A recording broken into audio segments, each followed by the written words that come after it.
Buenos días. Si Dios quiere, damos paso ahora, en estos momentos, a la séptima catequesis bíblica en el tema de los ejercicios espirituales, que como sabéis, el tema es María y los discípulos de Jesús, María, madre de los discípulos de Jesús. Título que no se lo dieron los hombres, sino se lo dio el mismo Hijo de Dios al pie de la cruz, como todos sabemos, ¿no? Hoy vamos a partir un poquito, digamos, sobre el asentamiento de la fe, mirando a María y, por supuesto, partiendo del Evangelio. Si separamos a María del Evangelio, pues, en fin, poco. Sí, se puede decir cosas de María fuera del Evangelio, pero son mínimas, totalmente mínimas, comparado con lo que el propio Dios, el Hijo de Dios, ha dicho de María en el Evangelio, que hay que buscarlo como se buscan las perlas preciosas, ¿no? Exactamente igual, ahí en el profundo del mar, ahí en las... exactamente, ¿no? En las conchas marinas, hay que ir a buscar ahí las perlas preciosas, las mejores, no están en la superficie, están en el fondo del mar. Ahí entre las rocas, ahí es donde en el Evangelio Dios habla en total plenitud de su madre, de María de Nazaret. Si Dios quiere, hablaremos de ella desde Dios, porque si no es imposible ver la perla preciosa incomparable que Dios se hizo y ella se dejó hacer, llamada María de Nazaret, Madre de Jesús, Madre de los discípulos, Madre de la Iglesia. Hablamos de la fe asentada sobre la roca y partimos de este Evangelio de Jesús, que es Mateo 7, del 21 hasta el 27. No todo, dice Jesús, no todo el que me diga Señor, Señor, entrará en el reino de los cielos, sino el que haga la voluntad de mi Padre Celestial. Muchos dirán aquel día, Señor, Señor, ¿no profetizamos en tu nombre? Y en tu nombre expulsamos demonios, y en tu nombre hicimos muchos milagros. Entonces yo les declararé, jamás os conocí, apartaos de mí, agentes de iniquidad. Así pues, todo el que oiga estas palabras mías y las ponga en práctica, será como el hombre prudente que edificó su casa sobre roca, cayó la lluvia, vinieron los torrentes, soplaron los vientos y embistieron contra aquella casa, pero la casa no cayó, porque estaba cimentada sobre roca. Y todo el que oiga estas palabras mías y no las ponga en práctica, será como el hombre insensato que edificó su casa sobre arena. Cayó la lluvia, vinieron los torrentes, soplaron los vientos y rompieron contra aquella casa y cayó. Y fue grande su ruina. Palabra del Señor. Vamos a afinar un poquito, porque a veces las cosas están muy claras, pero si nosotros no estamos afinados, a lo mejor no damos importancia a lo que Jesús nos acaba de decir. ¿Qué os parece si, por ejemplo, decimos así? Cuando dice Jesús, todo aquel que oiga estas palabras mías y las ponga en práctica, ¿qué te parece? ¿Qué os parece si lo hablamos, si lo decimos de otra forma, que es exactamente lo mismo? Más diáfano, por supuesto. Sería así. Así pues, todo aquel que oiga mi evangelio y no lo ponga en práctica, ¡ay, Padre, qué bonito! Bueno, de bonito está ahí. Las palabras de Jesús se llaman evangelio. Por eso digo, hay que ir a la Escritura con los oídos muy finos y con los ojos muy finos, y eso hay que pedírselo a Dios. La parte contraria también, ¿no? El que no oiga estas palabras mías y no las ponga en práctica, lo mismo, el que oiga mi evangelio. Padre, nos está metiendo miedo. Vamos a ver, yo no he inventado ese evangelio, ¿vale? Primero. Y segundo, cuando Jesús dice esto, sabe que somos débiles para cumplir su palabra. Entonces la palabra entrará en nosotros e irá creciendo. Es lo que decíamos la otra vez, ¿no? Cuando la catequesis anterior, María llena de gracia. Es la gracia, la fuerza de Dios que nos va moldeando y lo que ayer no podíamos, lo podemos hoy. ¿Qué pasa? ¿Eres mejor? ¿Has hecho? No, la palabra va creciendo en ti y vas teniendo la fuerza de Dios. Y vas entendiendo que es buena para ti, no un sacrificio que haces. Si tú vas a obedecer a Dios en el Evangelio por sacrificio, mira, no vale la pena. No trates tan mal a Dios, ¿vale? No trates tan mal a Dios. El Evangelio viene en tu ayuda, no es un sacrificio que Dios te pide. Viene en tu ayuda para que tengas la plenitud de la humanidad dentro de ti. Es decir, seas un hombre en toda la plenitud de la palabra, una mujer en toda la plenitud de la palabra, un hijo de Dios, una hija de Dios. Exactamente. Y el Evangelio es este transformador que convierte en un hombre de barro, hijo de Adán y Eva, en un hijo de Dios. Asentado sobre la roca, el necio. ¿Qué pasa con el necio? ¿Por qué nos asienta el necio sobre la roca? El necio es un hombre que puede hasta rezar, pero es una oración para salir del paso porque toca, porque está en el expediente, pero no para hacer de la oración su roca, porque la oración brota de la palabra. Y por eso está aquel salmista que, viendo un poquito esta inconsistencia del hombre, incluso cuando se relaciona con Dios, dice, ¿qué pasa en el corazón del necio? ¿Qué pasa en el corazón del necio? No en sus labios, que ya lo sabemos. Ya sabemos cómo recita sus oraciones. ¿Qué pasa en el corazón del necio? Pues pasa lo siguiente. En el corazón del necio, Dios no existe. Salmo 14, que empieza justamente así. Dice el necio en su corazón, Dios no existe. Esto lo decimos un poquito para estar alerta, no para meter miedo. Pero vosotros creéis que Jesús se encarnó, se hizo hombre. Pasó por todos los desprecios que puede pasar una persona siendo hijo de Dios y todo lo demás con muerte y muerte de cruz. ¿Para meterte miedo? Por favor, Dios no es así. Es para hacer de Él la roca donde tú asientas tu fe, donde tú asientas tu corazón, donde tú asientas todos tus deseos, donde tú asientas todas tus ansias de ser feliz. Es la roca indestructible, porque es el mismo Dios. Por eso, Jesús dirá en Lucas 6:46, ¿por qué me llamáis Señor, Señor? Es decir, es gente que reza. ¿Por qué me llamáis Señor, Señor? Y no hacéis lo que yo os digo. Os ponéis de perfil ante la palabra. Os tenéis perfil ante el Evangelio. ¿Os da miedo el Evangelio? Si os da miedo el Evangelio es que no me conocéis todavía.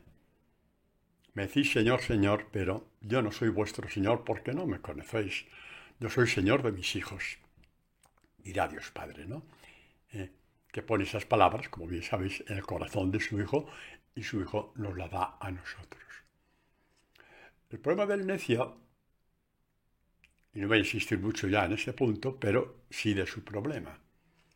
El problema del necio es que tiene toda su vida asentada sobre la arena. ¿Por qué?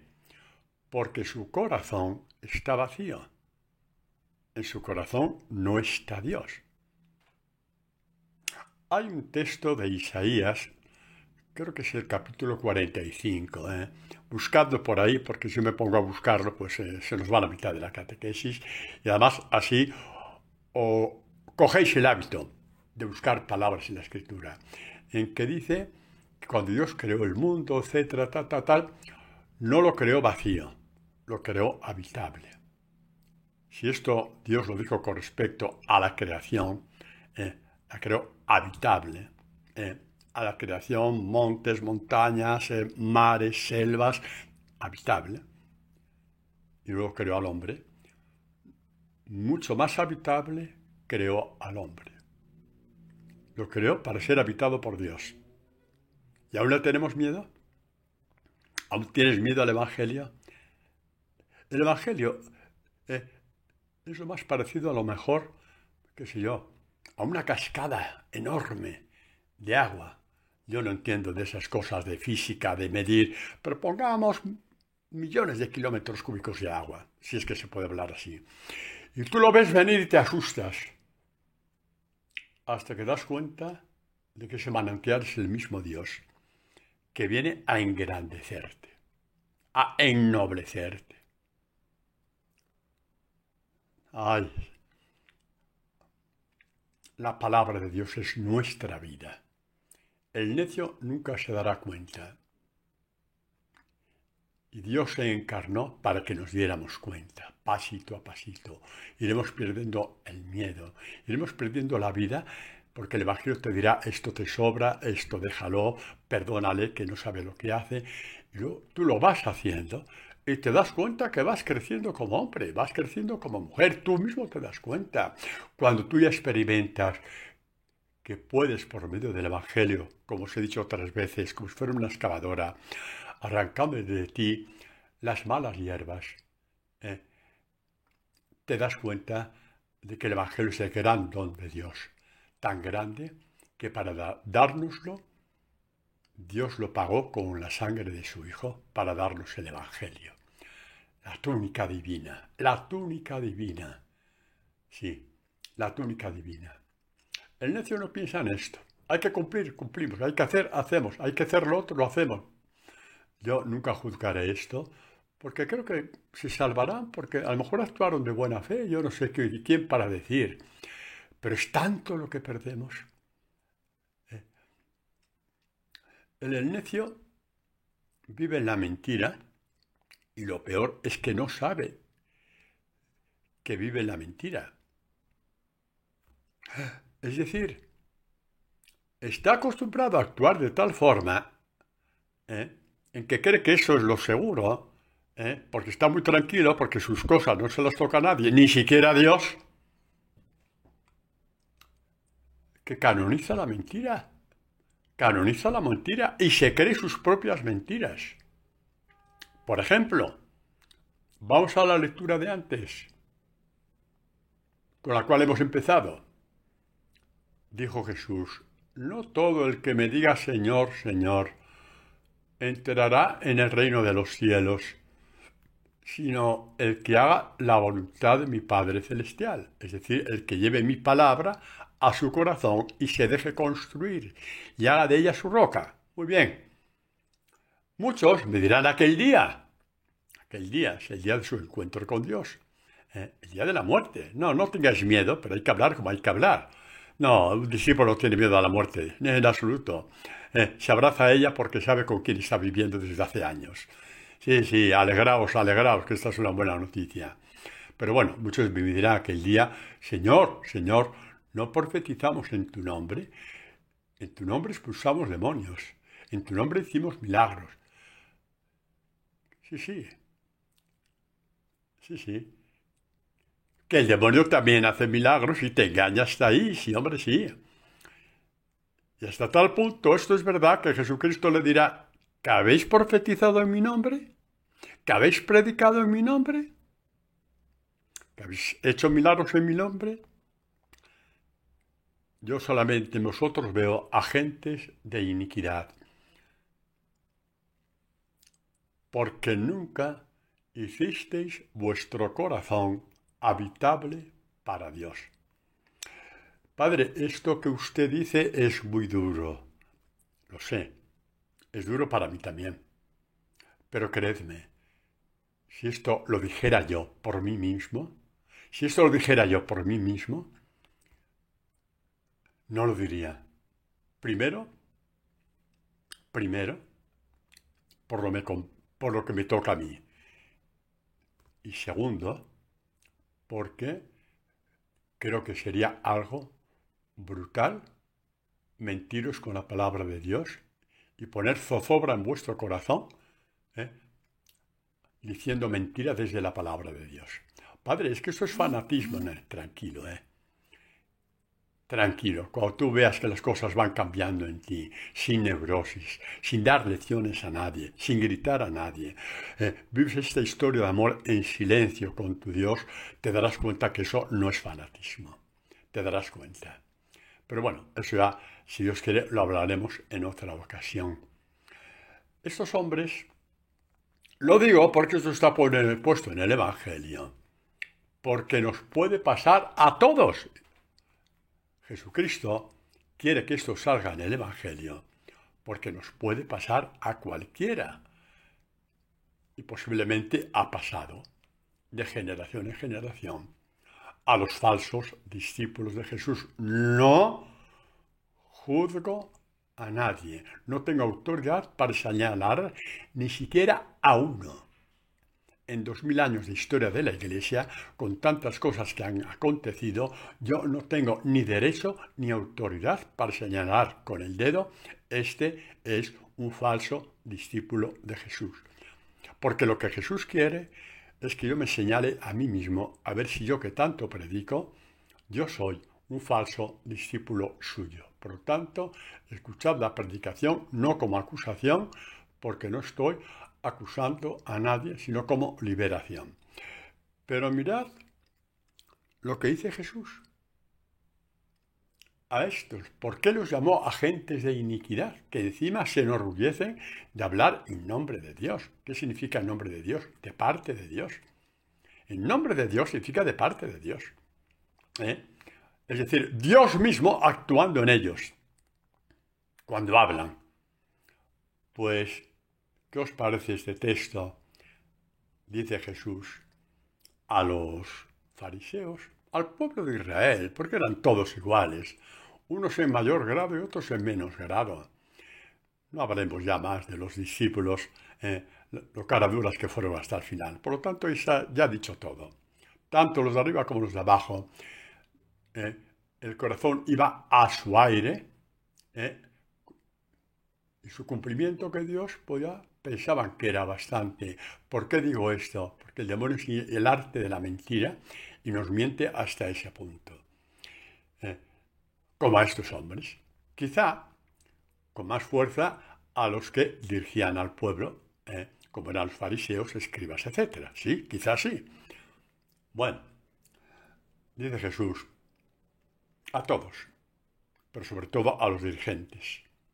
Vosotros investigáis las Escrituras, ya que creéis que tenéis en ellas vida eterna. Ellas, las Escrituras, dan testimonio de mí. Y vosotros no queréis venir a mí para tener vida. Empecemos por ahí. Investigáis las Escrituras. A ver, ¿con qué las investigáis? ¿Solo con la mente? ¿Y el corazón queda fuera de esa investigación? Ahora entendemos por qué no pudieron reconocer a Jesús. Porque era un intruso en su corazón. La palabra es una intrusa dentro de tu corazón. No crees que te vaya a construir, sino a fastidiar la vida, prohibiéndote y mil cosas más. Este no es Dios. Seguimos, ¿no? Ellas dan testimonio de mí y no os enteráis. No os enteráis porque leéis la Escritura con la mente, nunca con el corazón. Seguimos, ¿no? Ay, Padre, no sigas. Voy a seguir, no tengáis miedo. Lo que os duele a vosotros, a mí me ha dolido a mí. ¿Qué creéis? ¿Que yo nací ya con la palabra en el corazón? No. Quiero que la palabra esté dentro de mí y le doy paso. Pero tengo también mis tiras y aflojas con la palabra. Y ese es el combate de la fe. Os doy una buena noticia. En ese tira y afloja de la palabra va ganando Dios. Lo puedo decir de mí, pero lo digo también de muchísimas ovejas que Dios me ha regalado, tanto en la misión como ahora aquí, en Madrid. Gente que conozco personalmente o que no conozco personalmente, pero me escriben porque oyen las catequesis, dan con mi teléfono, está en la web, ¿no? Como lo sabéis. Y veo cómo crece esta gente. Crecen, porque han hecho su corazón habitable. Estos fariseos no. Investigar, saber y saber, título debajo del brazo, saber otro título, ya van 14. Para predicar en su propio nombre. Y Jesús lo dice. Dice, yo la gloria no la recibo de los hombres. Jesús recibe la gloria del Padre, por eso es libre. El día que tú pongas tu gloria en manos de Dios para que Él te la dé, es la persona más libre del mundo. Es la persona más libre del mundo. Ya no buscas el aplauso ni la adulación de nadie. Sin embargo, estos parece ser que iban por otro camino para decirnos qué malos eran los fariseos, ¿verdad? No, para decir hasta qué punto es intensa y profunda la herida del pecado original en todo hombre, también en el Padre Antonio y también en ti. La gloria no la recibo de los hombres, pero yo os conozco. No tenéis en vosotros el amor de Dios. Yo he venido en nombre de mi Padre, ahí entramos ya en el meollo, no en el núcleo. Yo vengo en el nombre de mi Padre. Yo predico en el nombre de mi Padre.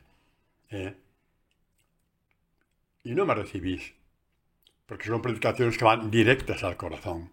No me recibís, pero yo no predico en mi propio nombre. No predico mi propio nombre. No predico con 14 títulos debajo del brazo. Predico desde mi Padre, en el nombre de mi Padre, de parte de mi Padre, con las palabras de mi Padre. Lo diré en más de una ocasión. Lo que yo os predico como mi Padre me lo está enseñando a mí, me lo ha enseñado a mí. Las palabras que oís de mí no son mías, son de mi Padre. Esto es la predicación. Predicar desde la fuente con mayúscula, que es el Padre, que es Dios vivo. Sabiduría eterna. Palabras de vida y espíritu. Todo esto es el Evangelio de Jesús. Ha salido del horno del fuego del Padre. Y sin embargo, Jesús continúa. Yo he venido en nombre de mi Padre y no me recibís. No escucháis mi predicación. Ponéis una muralla en el corazón para que no entre y vais contra mí.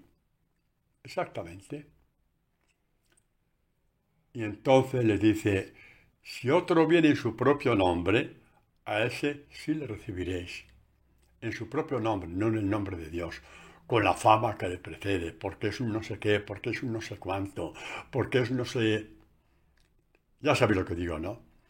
Ay, Padre, pero usted... Lo digo para que sepamos lo listo que es Satanás, solamente por eso, por favor.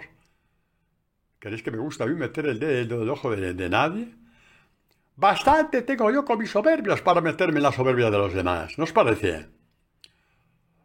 Lo digo para liberaros de cargas inútiles, de tener un nombre a costa de los demás.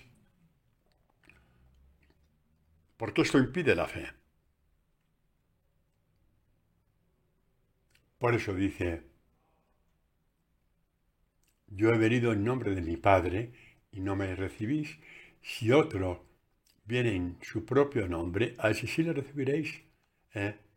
¿Cómo podéis creer vosotros que aceptáis la gloria unos de otros? Que os aplaudís unos a otros. Que os aduláis unos a otros. Que viene un tipo y da una predicación, a base de documentos, más documentos, y os sale una joroba en los riñones de tanto que os inclináis ante él. Así es, y no ante Dios. Predicar en el nombre de Dios. El que predica en nombre de Dios, le apestan las alabanzas. ¿Por qué le apestan las alabanzas?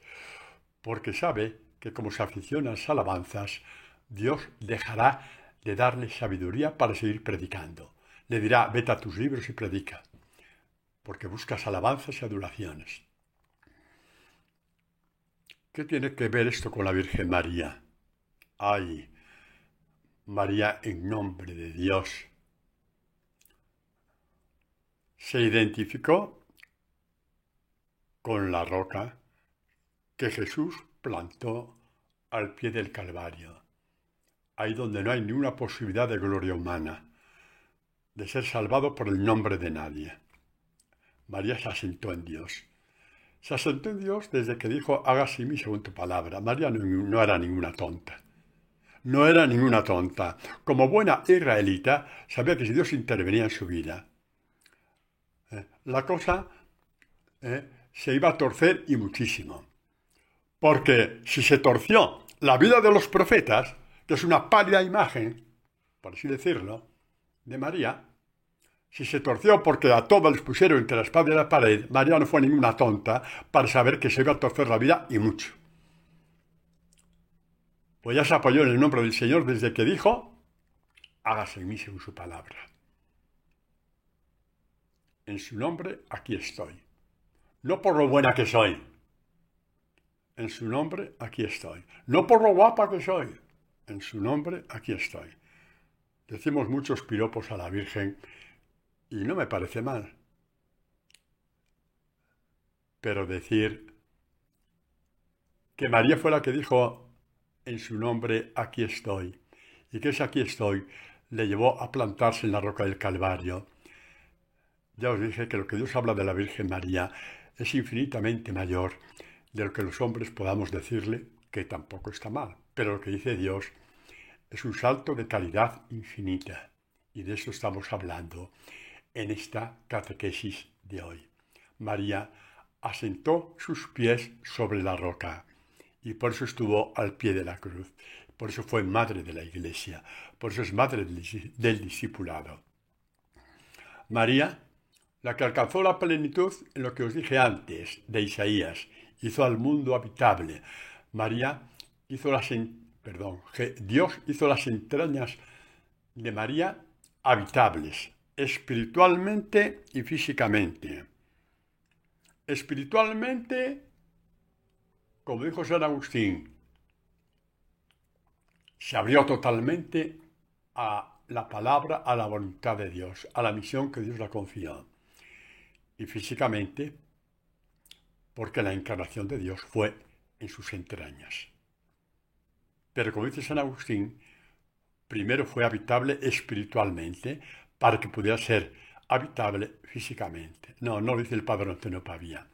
Lo dijo San Agustín y con él tantos padres de la Iglesia. Esta es la María que todos queremos conocer. Sí, la que todos queremos conocer. Tenemos que verla a ella. Tenemos que verla. Que hizo a Dios habitable en sus entrañas por la fe y habitable físicamente porque esa fe se hizo carne en ella. Así tenemos que verla. Y por eso Pablo, imitando a María, eso sí que es imitación a María, eso, aunque habló muy poco de ella, o casi nada. ¿Y qué importa? Si la imitó al 100% cuando dijo, ya no soy yo el que vivo, es Cristo el que vive en mí. ¿No fue seguir los pasos de María eso? ¿Qué queréis? ¿Un tratado de la devoción de la Virgen María de San Pablo? Eso vale más que todos los tratados juntos. Sin excluir lo otro, por supuesto que no. Pero con 2 líneas San Pablo lo dijo todo. Hizo su corazón y sus entrañas habitable. Y habitó Cristo en ella, en él. Y claro que tuvo que pensar en María. La del corazón habitable y la de las entrañas habitable. Corazón habitable cuando dijo, aquí estoy a la palabra de Dios. Entrañas habitables cuando la palabra se hizo Jesús en ella. ¿Qué os parece la infinita belleza de la Virgen María? ¿Hay que inventar cosas? ¿Hay algo más bello que esto? ¿Hay algo más bello en tu vida que esto? ¿Hay algo más importante en tu vida hablando de tu Madre María que esto? ¿Hay algo más importante? ¿Hay algo más importante que esto? ¿Hay algo más importante que cuando Jesús dijo, ¿por qué me llamáis Señor, Señor? Haced lo que os diga. Y María dice a los sirvientes de las bodas de Caná, haced lo que os diga. No, el Señor dijo, ¿por qué me llamáis Señor, Señor y no hacéis lo que yo os digo? Y María, que sin duda sabía lo que Jesús había dicho al pueblo de Israel, dice a estos sirvientes, haced lo que os diga, hacedlo y conoceréis a Dios. Y veréis lo que Dios puede hacer por vosotros. Sí, tú que me escuchas, que no puedes más, que estás afligido, que estás con problemas, que te duele todo, que 1000 cosas, que no tienes fe, que es todo oscuro en tu vida, que no sabes si Dios existe o no existe. Tú, a ti, todos hemos pasado por eso. Todos, también los discípulos de Jesús. que su fe se disolvió como un azucarillo cuando fue levantado a lo alto. Lo dijeron los dos de Maús, ¿os acordáis? Nosotros esperábamos, pero nada, ya pasaron 3 días, nada. Menos unas locas de mujeres que han dicho que le vieron, pero nada. ¿No te va a pasar a ti entonces, amén? Haz tu corazón habitable. Y podrás decir como Pablo, ya no soy yo quien vive, es Cristo el que vive en mí. Esto es mirar a María. Esa es la verdadera devoción a la Virgen María, la auténtica devoción a la Virgen María. Dejar que nos lleve hasta la roca del Calvario. Sí, por eso es nuestra madre. Padre, es que nadie puede sustituir a Jesucristo. Él es Dios. Totalmente de acuerdo. Pero Dios tiene sus mediaciones. Y María es nuestra mediación. Mujer, ahí tienes a tu hijo. Esto no lo inventó un concilio. Esto no lo inventó un papa. Hay otras cosas de la Virgen María que lo inventaron los hombres. Adelante, yo no digo ni que sí ni que no. Pero como os he dicho muchas veces, cuando Dios me da un tesoro, me encantará el paquete donde viene el tesoro, porque es una caja preciosa, policromada, pero yo abro la caja y me quedo con el tesoro. No me quedo mirando la caja. Me quedo con la fe de María. La del corazón habitable, la de las entrañas habitable. Esa fe que se cumplió en Pablo. Ya no soy yo quien vivo, es Cristo el que vive en mí. Así tenemos que mirarla y así quiere que nosotros la miremos. Bueno, María todo lo hace en nombre de Jesús. Ya marca una distancia con los fariseos. ¿Y por qué lo hace en nombre de Jesús? Porque es la misión haber traído la encarnación de Dios al mundo. Sigue los pasos de Jesús, que son pasos de humillaciones, de desprecios y de sufrimientos, como os he dicho otras veces, y que culminan al pie de la cruz. Y ahí vio Jesús el nacimiento de la Iglesia. Vio la mirada a lo lejos. Vio al Padre Antonio. Qué poquita cosa que es el Padre Antonio. Pero vio al Padre Antonio dando esta catequesis y te oí a ti escuchándola, diciendo, ojalá fuera verdad. Sí, pues muy bien. Todos ante el Evangelio decimos lo mismo. Adelante, que Dios no se va a asustar. Y un día dirá, anda, pues era verdad. Al menos esto ya se ha cumplido en mí. Y así se va cumpliendo poco a poco. El bienaventurado es el pobre de espíritu, el manso, el limpio de corazón, va creciendo dentro de ti. Y te das cuenta de que Dios es leal contigo. ¿Qué significa leal? ¿Qué significa leal? Que es un hombre leal, es un hombre que cumple su palabra. Y por eso la palabra gracia va unida a la palabra lealtad. Y por eso está el salmista que dirá, enviará su gracia y su lealtad, su palabra, y esa palabra se cumplirá en ti. Eso es lo que significa enviará su gracia y su lealtad. Ay, padre, qué bonita es la espiritualidad de la palabra. Estás a tiempo, métete de lleno, de lleno. Sí, métete de cabeza, con bucles y todo, métete de cabeza. Y harás la experiencia brutal de tu vida, una experiencia divina, no humana. Que la palabra de Dios es gracia y es lealtad. El Evangelio de Dios es la fuerza, la gracia de Dios. Es lealtad, se cumple en ti. No te deja en la cuneta, no te deja en la estacada. Ya ni me salen las palabras de lo nervioso que me pongo.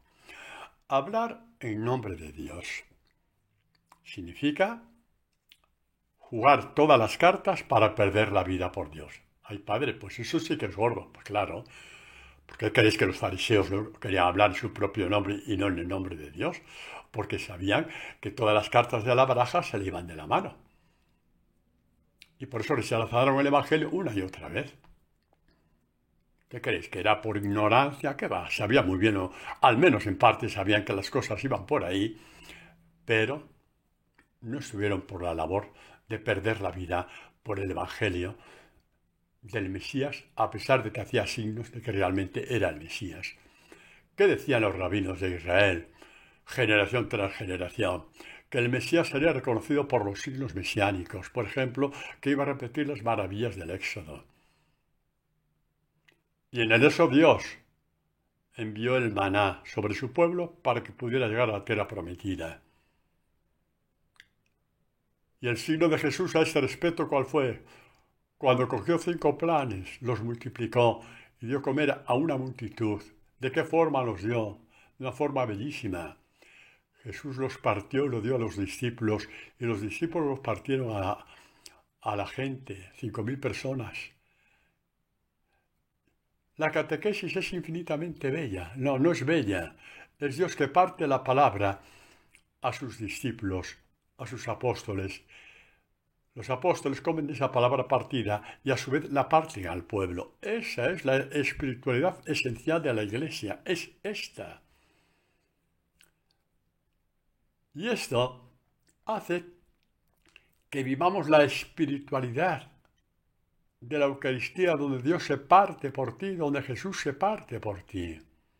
Pero la experiencia de que te parta la palabra prepara tu corazón al 100% para entender la Eucaristía, el gran misterio de la fe. El gran misterio de la fe, ¿no? Bueno, vamos a ver esto de predicar en el nombre de Dios. Vamos a ver el profeta Jeremías. Es precioso, ¿no? Lo que sufrió este hombre. Cómo perdió la vida un día y otro también, por hablar no en su propio nombre, sino en el de Dios. Porque igual que ellos rechazaron a Jesucristo, que hablaba en el nombre del Padre, también a Jeremías. Bueno, primero habla de su vocación, y dice, es el capítulo primero, ¿no? Dice, antes de haberte formado en el seno de mi madre, yo te conocía, antes de que nacieses, te tenía consagrado. Para decir que la vocación de Dios ya estaba en su mente antes de que tú nacieras. La vocación es ser su discípulo. Sí, hombre, sí, su discípula, pues claro que sí. Y Jeremías dijo, calma, calma, te has equivocado de habitación. Seguramente estás queriendo hablar de la habitación de al lado, el rabino ese que sabe mucho, o aquel otro que ha estudiado no sé dónde. Que yo soy un muchacho, no sé hablar. Ante la vocación siempre nos salen estas tonterías, ¿verdad que sí? No sabemos cómo decir que no y buscamos excusas. Bueno, excusas que pueden ser hasta verdad, ¿eh? No sé hablar en público, pues muy bien. Hay gente que le da miedo hablar en público, hasta que le coge la palabra de Dios, le mete el fuego dentro y se olvidó ya del miedo. Pero bueno, eso es otra cosa. Pero pasa. Por ejemplo, a mí. Si a mí me hubieran dicho, cuando sentí que tenía la vocación al sacerdocio, ya al final del bachiller, que yo iría a hablar un día sí y otro también. Ahora en la pandemia hablo en mi cuarto, pero fuera de eso, sí, yo era entonces tan tímido que hubiera dicho que no, me hubiera quedado con la conciencia tranquila, porque sé que no valía. Pues ya veis ahora la cara dura que tengo cuando hablo. Ahí está. No la estoy justificando, pero para que veáis los cambios que hace Dios. Bueno, seguimos, ¿no? ¿Con qué hablamos? Con Jeremías. Vale, de acuerdo. Cuando dice que tiene miedo, que tal, alargó Dios su mano y tocó mi boca y me dijo, mira, que he puesto mis palabras en tu boca. Es precioso. ¿Qué significa la mano en la escritura? Os lo he dicho otras veces, ¿no? La mano en la escritura significa la fuerza de Dios. Tranquilo, le dice Dios. Profetita, tranquilo, que vas a ser profeta porque yo quiero, no por lo que vales tú. El caso es que Jeremías, hombre, pues qué bien, pues es así, adelante, ¡ay, qué cosa más bonita! ¡Uy, ay, qué bonito! Se van a quedar todos de piedra, estupefactos. Me van a hacer la calle, en la calle mayor de Jerusalén, van a poner la calle del profeta Jeremías, porque ¿qué es lo que voy a decir? Se van a quedar todos bizcos, exactamente. Se les va a hacer la oreja un remolino cuando escuchen mis palabras, porque son las palabras de Dios. Sí, contra la espada y la pared. Porque uno quiere amar a Dios con sus palabras, no con las de Dios. ¿Verdad que sí? Y le pasó. Y llega un momento en que Jeremías no puede más. Y lo entendemos, ¿eh? Lo entendemos. Mirad los apóstoles cuando empezaron a predicar ya desde la resurrección del Señor y el Espíritu Santo. Una puerta que se le cierra por ahí, la otra cosa le pasa por allí, este ya afuera apunta a crucificarlo como a Pedro, al otro se le corta la cabeza como a Santiago, de San Pablo ya ni hablamos. Todos. Y así durante 20 siglos. Entonces Jeremías un día dijo, Señor, cuando estás libre, que quiero hablar contigo. Dame audiencia. ¿Cuándo? Vale, hoy estamos a lunes. ¿Cuándo? Pues mira, le dijo Dios, el jueves de 5 a 6, antes del té, ¿vale? Antes que empecemos a tomar el té aquí en el cielo, te voy a dar audiencia. ¿Qué quieres decirme? Vale.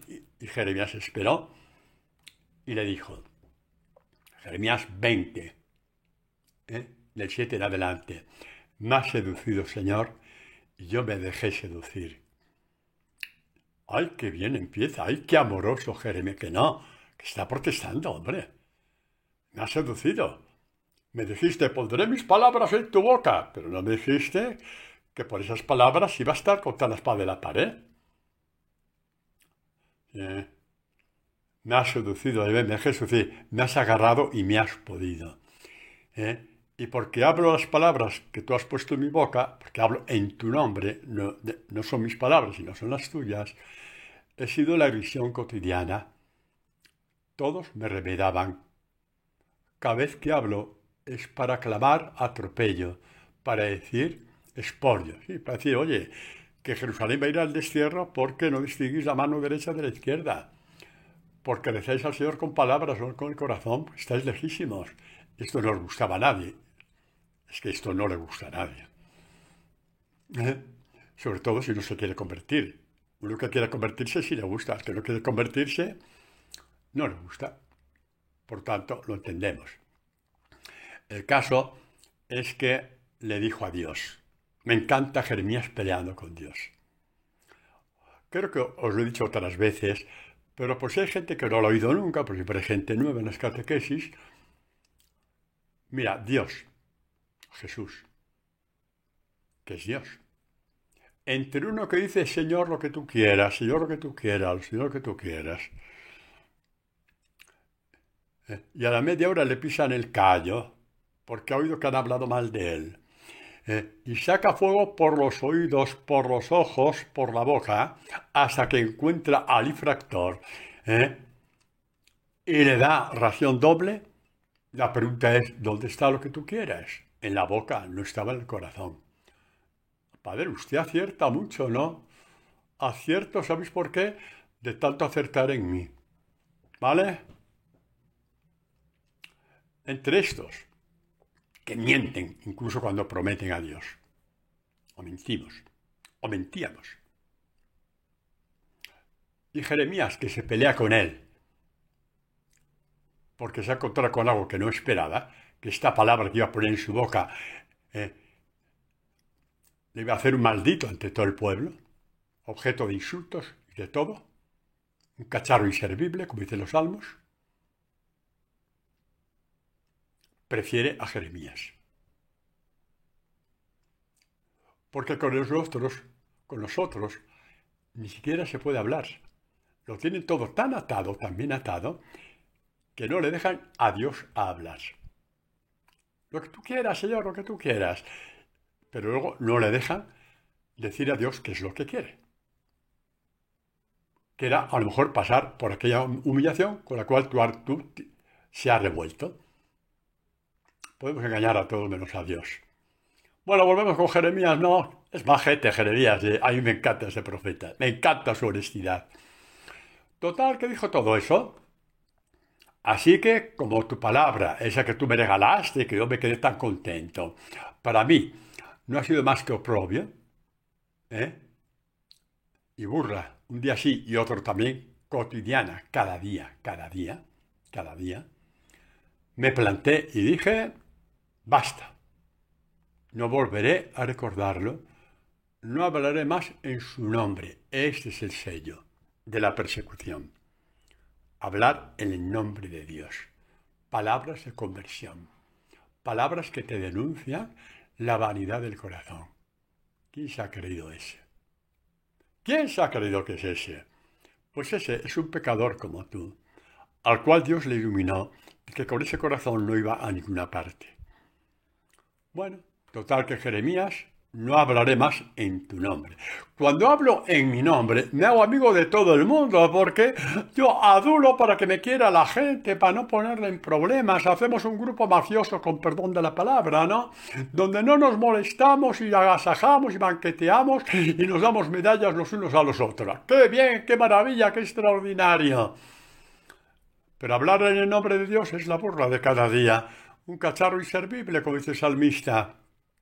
Hablando de Jesucristo, pero hablando de todo aquel que sigue a Dios. Y cuando ya se terminó de pelear con Dios, me encanta Jeremías, porque más o menos viene a decir, mira Señor, ¿vale? Me he desahogado contigo, ¿vale? ¿Pero para qué? ¿Para qué? ¿Cómo que voy a decir no hablaré más en tu nombre? Si has puesto un fuego en mi corazón que no puedo arrancar. Qué bonito es este diálogo, qué precioso, qué maravilla. El que empieza a ser discípulo del Señor, se le puede torcer la vida, intenta arrancar el discipulado de ti. Bueno, inténtalo. A lo mejor si te pones capizón lo consigues, quizás sea ese el pecado contra el Espíritu Santo, pero estoy diciendo quizás, ¿vale? Solo como posibilidad, pero no lo sé, no lo sé. Sé que Jeremías dijo, intentaba arrancar este fuego. Y por más que intentaba, no lo conseguía. Se daba cuenta de que si arrancaba el fuego de su corazón, arrancaba su alma, su corazón.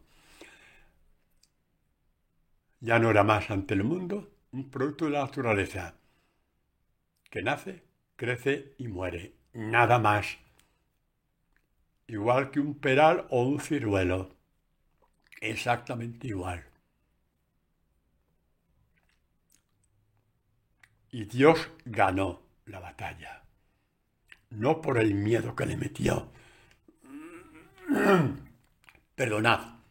No por el miedo que le metió, sino porque Jeremías no estaba por la labor de quedarse sin su alma ya divinizada.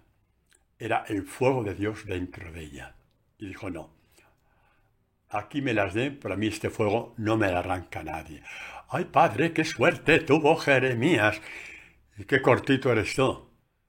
¿Tú te das cuenta que el discipulado es la plenitud de lo que está viviendo Jeremías? Sí, hombre, sí.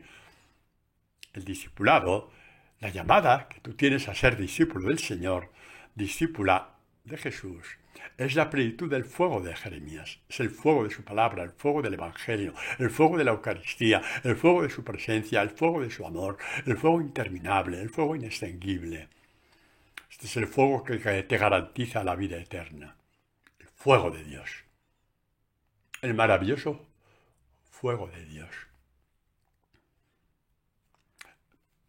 El que predica en nombre del Señor, recordad que María lo hace todo en nombre del Señor. Recordad, estamos hablando de esto. Y porque todo lo que hizo como madre del Mesías, de ser llevado hasta al pie de la cruz, lo hizo en su nombre, no por cabezona, ni por fanática, ni por neurótica, ni por un sentido ascético ni sacrificio. Eso es totalmente marginal. Por estar con Dios, por no perderse a Dios, por tener el fuego de Dios, por cumplir la misión de Dios, por ser la mujer de todas las mujeres del mundo, porque eso era la misión que Dios le había confiado. Y sabía que el que predica en nombre del Señor, que el que trabaja en nombre del Señor, que el que vive la fe en nombre del Señor, le protege Dios con su lealtad por el honor de su nombre. ¿Qué os parece este salmo, tantas veces visto, pero ahora lo vemos desde este punto de vista, Dios, el buen pastor. Jesús, el buen pastor, ¿no? El Señor, mi pastor, nada me falta. Por prados de fresca hierba me hace recostar. Hacia las aguas de reposo me conduce y conforta mi alma. Me guía por senderos de justicia, o sea, de santidad, por el honor de su nombre. Esto es lo que me mantiene y me sostiene. Tu generosidad vale menos que la palabra de un político, con perdón de los políticos, ¿vale? Pero sirve para que nos entendamos. Y por supuesto que hay políticos no solamente cristianos, sino muy cristianos. Y no hablo de la Edad Media, hablo de hoy. Que hay políticos que saben decir, aquí estoy en nombre de Dios, ¿vale? Que quede bien claro. Pero me habéis entendido. Tu generosidad vale menos que la promesa de un político. Ahora me habéis entendido sin hablar mal de ellos. Aunque camine por valle de tinieblas, ningún temeré. No temeré, ¿por qué? Porque tú vas conmigo. ¿Y por qué vas conmigo? Porque eres leal a ti mismo, eres leal a tu nombre, eres leal cuando me llamaste. Por el honor de tu nombre, por el honor del nombre de Dios, María llegó al pie de la cruz y nos dijo a todos cuál era la roca donde podíamos asentarnos, la roca donde Dios te mira y te dice, tú eres mi discípulo amado, por el honor de su nombre, por el honor de su nombre. Hay una cosa bellísima en este salmo que habla de todo eso, ¿no? De valle de tinieblas, etcétera, ¿no? El cayado, la vara para las fieras, ¿no? Para ahuyentar las fieras, ¿no? Satanás. Dice, tú preparas para mí una mesa enfrente de mis enemigos. Es precioso. ¿Sabéis por qué es precioso? Porque se cumplió en el Calvario. Sí. Cuando estaban ahí, todas las fuerzas del mal, representadas en todos los países de la tierra, los no elegidos, representados por los romanos, y los elegidos, representados por Israel. Todos ellos oyeron, o vinieron a saber más tarde, la mesa que Dios preparó para María y para el discípulo amado y para las otras dos, María Magdalena y María Cleofás, las granos de mostaza, con los cuales Jesús levantó la iglesia, el rostro de Dios, la luz de Dios. Y dijo Jesús a la mujer más humillada de la tierra, mujer, ahí tienes a tu hijo. Y dijo al discípulo amado, en él estaban también las otras dos mujeres, porque así es como hace Dios las cosas. Ahí tienes a tu madre. Levantó una mesa en el Calvario para todos los pueblos de la tierra, para que todos lo viéramos. Para que todos lo viéramos. El triunfo, digamos, de aquellos que confían en Dios. Todos oyeron quién era la madre de la iglesia y la madre de los discípulos de Jesús. Que en aquel momento lo oyeron 4 personas, 8, 14, 16, ¿qué importa? Después de una generación lo sabían muchos pueblos de la tierra en el Imperio Romano. Y hoy ya ni te cuento. Así es como Dios nos paga. Esta mesa de los triunfadores, de los amigos de Dios. Esta mesa está anunciada ya en el Calvario. Se anunció en el Salmo del Buen Pastor, después de penalidades, después de caminar por valles de tinieblas, después de caminar enfrentando fieras y demonios con el cayado de Dios, que es nuestra fuerza. Al final, el gran banquete de los discípulos del Señor. De todos ellos, dice el Padre, tú eres mi Hijo amado, en quien me complazco. ¿Por qué? Porque veo en ti el sello de los discípulos de mi Hijo. y de mi madre ni te cuento, la madre del discipulado. Mis queridos hermanos, este es Dios. Este es nuestro Dios. Este es nuestro Dios, hermanos. Y pasamos a los discípulos de Jesús en un texto bellísimo.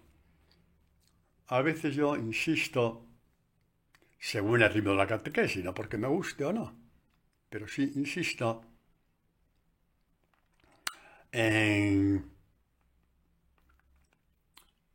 los pecados de los discípulos, que, en fin, que era una mala gente, que esto, que lo otro, orgullosos, prepotentes, vanidosos. Hoy vamos a hablar del testimonio de Pedro y de Juan. Ya sabéis lo que pasa, ¿no? Después de la resurrección, Pedro y Juan van al templo a orar, se encuentran con el paralítico, les pide limosna. Pedro y Juan dicen, no tenemos oro ni plata. En el nombre del Señor, levántate. Algunos de estos sacan la historia de que la Iglesia no tiene que preocuparse de los bienes temporales de los demás, que no, que lo bueno es el bien espiritual. Calma, Calma, que eso es un fariseísmo de 3 pares de narices. La Iglesia tiene la acción de la caridad, de la misericordia, ¿vale? Dar de comer al hambriento, vestir al desnudo, etcétera, etcétera. ¿Vale? ¿Vale? Y por eso la Iglesia tiene organismos de caridad. Y rara es la parroquia, por no decir todas, que tienen sus centros de caridad, de Cáritas. Y muchas cosas más que se hacen. Pero eso no puede, en absoluto, ser algo que tape lo que tenemos que hacer los sacerdotes y también muchos discípulos del Señor. En nombre del Señor, levantar a los caídos, levantar a los que no pueden más, levantar a los que no se sienten perdonados por Dios, levantar a los no creyentes, anunciar el Evangelio a los pueblos más lejanos. Esto es lo primero de todo lo primero, y desde ahí surgen los centros de caridad. Los centros de caridad surgieron del Evangelio de Jesús, pero lo primero fue la predicación. Cuidado, Cuidado. Ni acción de la caridad sin predicación, porque entonces no somos más que una ONG, ni tampoco tan espiritualistas que nos olvidemos de los pobres. Están ahí para tu salvación, para tu santidad, para tu crecimiento. ¿De acuerdo? ¿De acuerdo, no? Sí, así es. Así es, no nos preocupemos. Así es. Bueno, el caso es que el milagro hizo una bomba en Jerusalén. Todos conocían a este hombre que estaba, igual que conocemos a los pobres que están al pie de nuestra iglesia, ¿no? Ya los conocemos hasta por su nombre, a muchos de ellos. Están ahí constantes, todos los domingos o todos los días. Pues también conocían a este hombre y de pronto ven que ya puede caminar. Se conmocionó toda Jerusalén. Todo Jerusalén quedó conmocionado y llamaron al Sanedrín, al Pedro y a Juan, y les dijeron, vamos a ver, al día siguiente se reunieron en Jerusalén sus jefes ancianos escribas y el sumo sacerdote Anás, Caifás, Jonatán, Alejandro, y cuando eran de la estirpe de los sumos sacerdotes tenían que estar con sanguijuelas en sus entrañas por lo que estaba pasando. Les pusieron en medio y les preguntaron con qué poder, en nombre de quién habéis hecho vosotros esto, en nombre de quién. Qué pregunta, ¿no? Eran perversos, pero Dios le puso esas palabras para que se hiciera notorio que lo habían hecho en nombre de Jesucristo, no de su propia gloria. Dios del mal siempre saca el bien. Que Juan y Pedro dieran testimonio del nombre de Jesús. Pedro, lleno del Espíritu, le dijo, jefes del pueblo, etc., puesto que con motivo de la obra realizada en un enfermo somos hoy interrogados por quien ha sido curado, sabed vosotros y todo el pueblo que ha sido curado por el nombre de Jesucristo. No hemos sido nosotros. ¿Veis a Pedro y Juan ya huyendo de la gloria humana? no quieren aplausos de nadie. ¿Le veis ya? ¿Cómo entendieron que hablaban en nombre de Jesús? Ese no eran Pedro y Juan de unos días antes, ¿verdad que no? Que pelearon a ver quién era el primero, el más guapo, el más simpático, el más importante, no. Ya lo importante era que predicaban en el nombre del Señor. Esta es nuestra conversión. Somos cristianos por el nombre del Señor. Somos discípulos de Jesús en el nombre del Señor. Predicas en tu parroquia, lo haces en el nombre del Señor. Predicas en tal sitio, eres sacerdote, eres laico, eres seglar, en el nombre del Señor. Envías estas catequesis a los demás, sin importarte lo que te digan, hazlo en el nombre del Señor, en tu propio nombre, y no te arrepentirás. Amén.